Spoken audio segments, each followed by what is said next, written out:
Olá, estudante! Seja bem-vindo a mais essa videoaula. Eu sou a professora Daisy e nesse vídeo eu vou falar com vocês sobre intervalos de confiança nas situações em que nós estamos trabalhando com duas proporções. E para falar sobre isso, eu trouxe o seguinte exemplo para vocês. Numa pesquisa de opinião pública, realizada em uma rede social sobre a utilização dos atuais navegadores, foram entrevistadas 2.660 pessoas que responderam a seguinte pergunta: você acha que os atuais navegadores para a internet atendem satisfatoriamente às necessidades do usuário para uma navegação segura? Diante do fato de que 1.250 dos entrevistados eram do sexo masculino, dos quais 670 responderam sim, e que 1.410 eram do sexo feminino, e dos quais 770 responderam afirmativamente. Com 99% de confiança, de certeza, qual seria a estimativa da diferença da proporção entre homens e mulheres da rede social? Também verifique se as proporções de homens e mulheres que responderam sim podem ser consideradas iguais. Bom, nesse caso, vocês podem perceber que a gente tem um grupo do sexo masculino e um grupo do sexo feminino. E todos eles, tanto masculino quanto feminino, existe uma contagem dentro de um total. Então, vamos colocar assim, tamanho da amostra 1, que seria 1.250 do sexo masculino. Desses, já vou dando Ctrl Enter para entrar para a memória.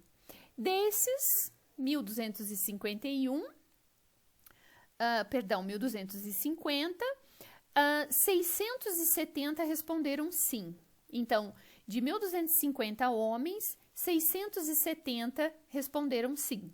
Então, vamos fazer aqui, proporção 1, x1 dividido por n1. Então, a proporção de homens que acha que os navegadores são seguros é de 53,6%. Agora, N2 seria tamanho de amostra das mulheres. 1.410 do sexo feminino. 1.410, dos quais, x2, 770 também responderam sim. Então, nós temos a proporção de mulheres, x2 dividido por N2. Então, com isso, não estava na memória o x2. Aí, agora sim. A proporção de mulheres é 54,6%. E a proporção de homens, 53,6%. E aí, ele pede o seguinte... com 99% de confiança, qual seria a estimativa da diferença entre as proporções, né, de homens e mulheres? Então, eu vou fazer o intervalo de confiança para a diferença entre essas duas proporções. Se vocês olharem naquele resumo que eu passei para vocês, intervalo de confiança para duas proporções. O comando também é PropTest, mas eu quero chamar a atenção para vocês que no que eu passei para a nota de aula, vocês vão usar a distribuição da normal padrão para fazer esse cálculo. Porém, aqui no R, a gente vai usar o comando PropTest e esse comando, ele usa a distribuição Q quadrado, porque em certas situações a distribuição Q quadrado se aproxima da distribuição normal. Então, eu vou explicar aqui para vocês. Prop.test. Agora, eu percebo que os parâmetros para a gente inserir é um só. Não tem, por exemplo, x1, x2, n1, n2. Nesse caso, eu tenho que fazer um vetor para x e um vetor para n. Como que eu vou fazer esse vetor? Por exemplo, o primeiro argumento é para x. Então, eu vou fazer um vetor. O Czinho indica concatenar, que eu estou juntando x1 com x2. Esse é o argumento x. Se eu quiser deixar mais especificado, eu posso fazer isso, que o argumento x é igual a um vetor, onde eu juntei o valor de x1 e o valor de x2. Agora, vamos lá, o próximo argumento. Então, era x, o próximo argumento é n. Então, n igual concatenar, lembrando que esse Czinho do concatenar é minúsculo, ok? Então, o que eu vou concatenar aqui?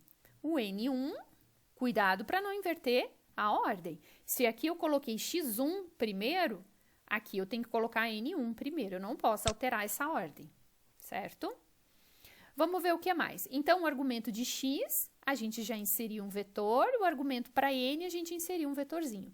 Lembrando que quando eu estou trabalhando com uma proporção, eu não preciso fazer esse vetorzinho, eu simplesmente colocaria aqui X1 e N1, certo? É que agora, como eu estou trabalhando com duas proporções, eu tenho que fazer esse vetorzinho, tá? Cada função tem uma forma diferente de você entrar com os argumentos. Uma coisa que eu preciso agora, conf level, eu vou ter que alterar, porque como o default é 0,95, mas aqui no enunciado fala 0,99. 0,99. Eu vou fazer a primeira vez sem a correção. Então, nós temos que esse intervalo de confiança para a diferença entre as proporções é de menos 0,06 até 0,04. Ou seja, a diferença entre essas proporções, o intervalo de confiança dessa diferença inclui o valor zero.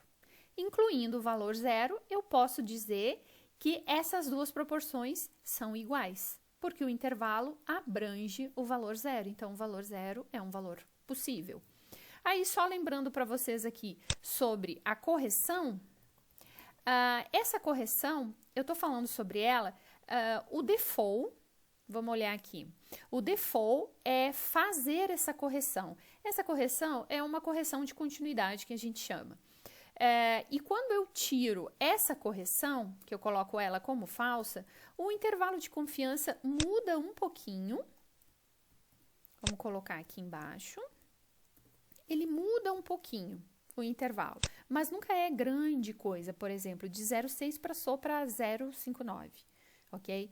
Então, por que eu estou falando para tirar a correção? Porque quando você fizer à mão, usando a distribuição normal, da maneira que eu expliquei na nota de aula, quando vocês tiram a correção, vocês chegam mais próximo desse valor aqui, mais próximo do valor que seria feito à mão, ok? Mas o ideal é que você faça o comando proc.teste sem precisar tirar a correção. Não precisa se preocupar em tirar a correção. Eu só estou dizendo para vocês tirarem essa correção só para aproximar do valor que seria quando vocês tivessem calculado à mão, certo? Mas para uma conferência de vocês. Certo? Então, quer dizer, o que eu posso concluir? Que com 99% de confiança, a diferença entre as duas proporções é um valor entre menos 0,06 até 0,04. A diferença entre as proporções se encontra aí dentro desse intervalo. Ok? Espero que vocês tenham aprendido e até um próximo vídeo. Tchau, tchau!